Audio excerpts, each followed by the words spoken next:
Assalamualaikum warahmatullahi wabarakatuh. Perkenalkan kami dari kelompok 3 mata kuliah Psikologi Sosial kelas PI 21A. Izinkan saya memperkenalkan diri terlebih dahulu. Perkenalkan, nama saya Mutia Humaira Radini dengan NIM 0603521035 dan di sini saya bersama dengan rekan-rekan saya. Saya Ahmad Faril Akbar Selamat dengan NIM 0603521001. Ya, saya Desya Aulia Fitriadi dengan NIM 0603521014. Saya Farah Fadila Utami dengan NIM 06035521023. Nah, itu dia teman-teman saya tadi. Nah, pada kesempatan kali ini kami akan membahas mengenai topik stereotip, prasangka, dan diskriminasi yang akan kami fokuskan pada topik mengenai prasangka. Sebelum masuk ke materi, ada intermezzo sedikit dari saya. Menurut saya pribadi, prasangka merupakan hal yang sangat menarik untuk dibahas karena kita sering melihat ini dalam kehidupan nyata, dalam kehidupan kita sehari-hari juga tentunya. Ada film dari adaptasi novel Jane Austen yang berjudul Pride and Prejudice yang membahas kurang lebih sedikit tentang prasangka ini, di mana salah satu tokohnya memiliki prasangka terhadap karakter yang ia sukai. Nah, langsung saja kita mulai pembahasan materinya yang akan dimulai pertama-tama oleh rekan saya Desya. Kepada Desya, saya persilahkan. Ya, terima kasih Mutia. Saya di sini akan saya di sini akan mempresentasikan mengenai stereotype. Pengertian stereotype. Menurut Menurut Liliweri 2003, stereotip adalah evaluasi atau penilaian yang kita berikan kepada seseorang secara negatif. Memiliki sifat-sifat yang negatif hanya karena keanggotaan orang itu pada kelompok tertentu. Nah, menurut Samover dan Porter, stereotip adalah persepsi atau kepercayaan yang dianut mengenai kelompok atau individu berdasarkan pendapat dan sikap yang lebih dulu terbentuk. Sedangkan menurut Matsumoto, stereotip adalah generalisasi kesan yang kita miliki mengenai seseorang, terutama karakter psikologis atau sifat kepribadian. Nah, selanjutnya saya akan menjelaskan materi mengenai prasangka. Pengertian prasangka. Prasangka pertama kali diperkenalkan oleh psikolog dari Universitas Harvard, Gordon Allport.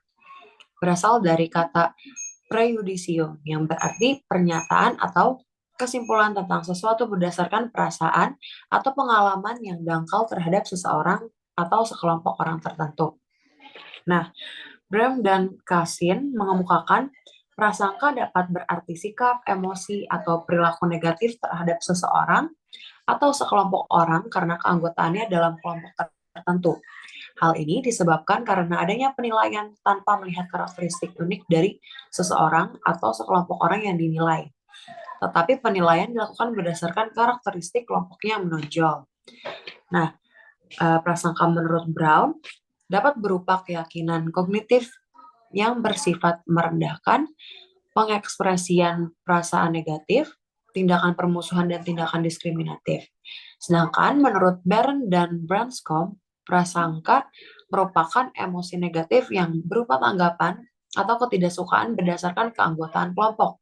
Pengalaman dengan prasangka seperti itu bisa terjadi baik karena kita adalah targetnya atau ketika kita mengenali prasangka dalam diri kita sendiri dan menyadari bahwa tindakan kita terhadap beberapa kelompok kurang positif dibandingkan dengan cara kita menanggapi anggota kelompok kita sendiri. Nah, materi selanjutnya akan disampaikan oleh rekan saya yaitu Mutia. Kepada Mutia dipersilakan. Nah, setelah tadi kita mendengar pembahasan dari Desya, mengutip dari buku milik Pasarwono, prasangka memiliki fungsi heuristik atau biasanya disebut dengan jalan pintas, yaitu kita langsung menilai sesuatu tanpa memprosesnya secara terperinci dalam alam pikiran yang biasa disebut dengan kognisi. Tujuannya adalah agar individu tidak terlalu lama membuang waktu dan energinya untuk sesuatu yang sudah diketahui dampaknya. Objek prasangka dapat berupa individu maupun kelompok. Berdasarkan penelitian dilakukan oleh Fajar pada tahun 2009, sumbangan yang efektif terhadap prasangka kepada etnis Tionghoa memberikan pengaruh yang besar terhadap perilaku agresi pada kategori sedang yang memiliki presentasi sebesar 75,1%, yang memiliki arti prasangka di sini memberikan pengaruh terhadap perilaku yang agresif. Nah, sekarang akan kita lanjutkan dengan pembahasan mengenai dari mana sih kira-kira prasangka itu timbul.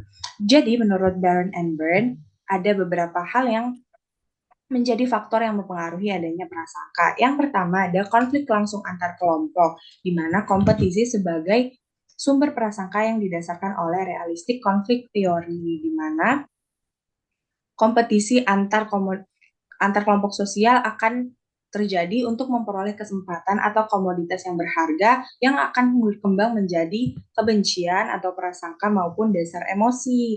Yang kedua ada pengalaman awal berdasarkan social learning theory, di mana prasangka di sini dipelajari dan dikembangkan dengan cara yang sama seperti sikap yang lainnya, yaitu melalui pengalaman langsung dan observasi. Disinilah peran media massa juga berperan dalam perkembangan prasangka itu sendiri. Yang ketiga ada kategorisasi sosial, di mana efek kita atau in-group dan efek dari mereka atau out-group memiliki kecenderungan untuk melihat kategori sosial, sehingga prasangka ini akan terjadi identitas diri melalui self-esteem, di mana mereka akan berusaha untuk meningkatkan self-esteem mereka dan mengidentifikasi diri mereka sesuai dengan kelompok sosial tertentu. Dan yang terakhir ada dari stereotip, yaitu kerangka berpikir yang terdiri dari pengetahuan dan keyakinan seseorang tentang kelompok sosial tertentu dan traits-traits tertentu yang mungkin dimiliki oleh seseorang yang menjadi suatu anggota kelompok tertentu.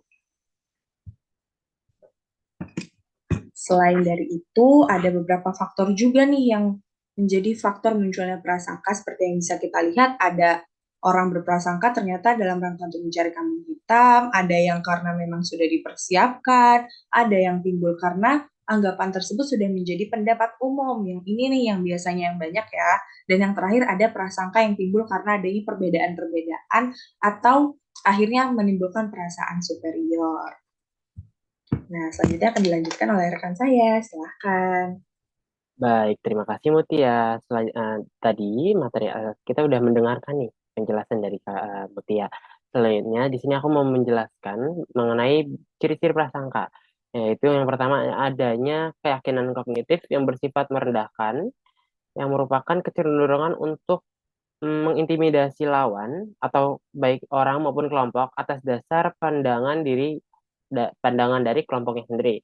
Kemudian yang kedua ada ekspresi perasaan negatif, di mana perasaan negatif yang dimiliki seseorang kepada orang atau kelompok lain ini disebabkan juga karena perbedaan yang ada dalam pada dirinya dan kelompoknya. Kemudian yang selanjutnya itu adanya tindakan pemusuhan dan diskriminasi, di mana seseorang cenderung menunjukkan sikap dan tingkah laku yang menunjukkan adanya permusuhan dan yang mendiskriminasi anggota di luar kelompoknya berdasarkan dari pandangan kelompoknya sendiri. Nah, selanjutnya di sini ada diskriminasi, di mana penjelasan diskriminasi sendiri menurut Undang-Undang Nomor 39 Tahun 1999 pada pasal 1 butir 3 yaitu tentang HAM. Diskriminasi adalah setiap pembatasan, pelecehan, atau pengucilan yang langsung maupun tidak langsung didasarkan pada pembedaan manusia atas dasar agama, suku, ras, etnik, kelompok, golongan, status sosial, status ekonomi, kelamin, bahasa, keyakinan politik yang berakibat pengurangan penyimpangan atau penghapusan pengakuan dan pelaksanaan atau penggunaan hak asasi manusia dan kebebasan dasar dalam kehidupan baik individual maupun kolektif dalam bidang politik, ekonomi, hukum, sosial, budaya, dan aspek kehidupan lainnya. Nah, kemudian selanjutnya, menurut Tedorson, diskriminasi adalah perlakuan yang tidak seimbang terhadap perorangan atau kelompok berdasarkan sesuatu yang bersifat kategorikal atau atribut-atribut khas, seperti didasarkan pada ras, kesukubangsaan, agama, atau keanggotaan kelas-kelas sosial. Kemudian selanjutnya ada dalam diskriminasi pada aspek sosial budaya dalam masyarakat membentuk pola perilaku masyarakat dalam aktivitas kehidupan sehari-hari, seperti bentuk penghindaran avoidance, pengucilan exclusion, diskriminasi secara fisik atau fisik dalam bentuk menciptakan kepunahan suatu ras atau extension di mana kita sendiri bisa melihat kembali kilas balik pada masa lalu kita, kejadian masa lalu, yaitu kejadian Holocaust dan pengeboman Hiroshima dan Nagasaki.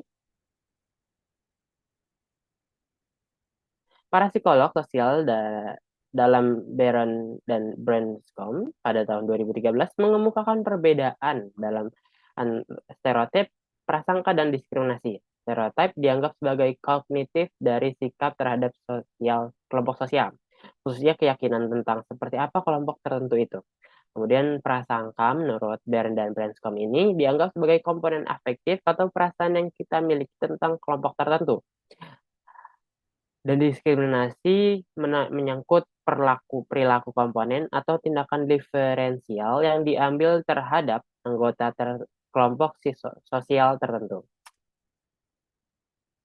Selanjutnya, Farah. Terima kasih Fadel. Selanjutnya saya akan membahas tentang bagaimana cara mengurangi prasangka. Berdasarkan penelitian dan eksperimen yang dilakukan oleh Syarif dan kawan-kawan, terdapat 6 kondisi dalam konteks yang dapat mengurangi prasangka. Kondisi pertama adalah dengan membuat mereka saling tergantung satu sama lain atau mutual interdependence. Mutual interdependence ini adalah keadaan di mana dua atau lebih kelompok saling membutuhkan dan bergantung satu sama lain guna mencapai tujuan yang penting bagi mereka. Kondisi kedua adalah dengan membuat mereka bahu-membahu mencapai tujuan tertentu. Kondisi ketiga adalah dengan membuat kesetaraan status antar individu. Tidak ada yang lebih berkuasa dibandingkan siapapun, dan prasangka pun dapat reduksi atau berkurang. Ketika status individu berbeda, interaksi atau kontak dapat berujung pada pola stereotip yang ada, seperti ketika bos berbicara pada pegawainya, maka sang bos akan berperilaku sesuai stereotip umum mengenai bos. Next.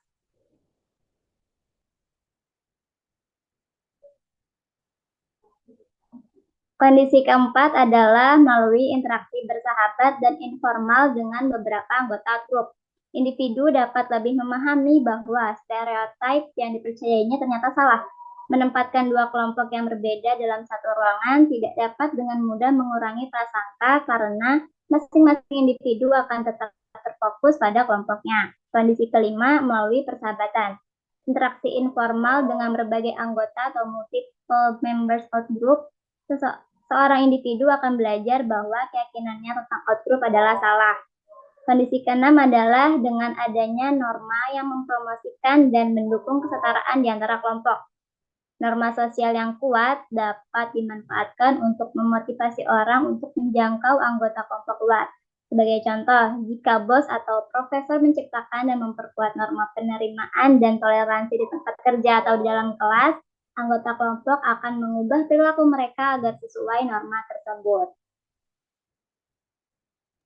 Baik, tadi kita udah mendengarkan nih penjelasan mengenai prasangka, terutama dari faktor, ciri, dan bentuk-bentuk dari prasangka. Sekian materi yang insya Allah dapat kita sampaikan. Semoga menjadi wawasan baru bagi para pendengarnya. Kemudian di sini ada sepenggal hadis yang mana artinya adalah jauhilah prasangka karena prasangka itu adalah cerita yang paling dusta, dan janganlah kamu saling memaki, saling mencari kesalahan, saling membanggakan, saling beriri, saling membenci, dan jadilah kamu hamba-hamba Allah yang bersaudara. Saya Ahmad Fadel Akbar Selamat dan rekan-rekan saya izin pamit undur diri. Wassalamualaikum warahmatullahi wabarakatuh. Terima kasih, semoga apa yang telah kami sampaikan dapat menjadi wawasan yang baru lagi ya.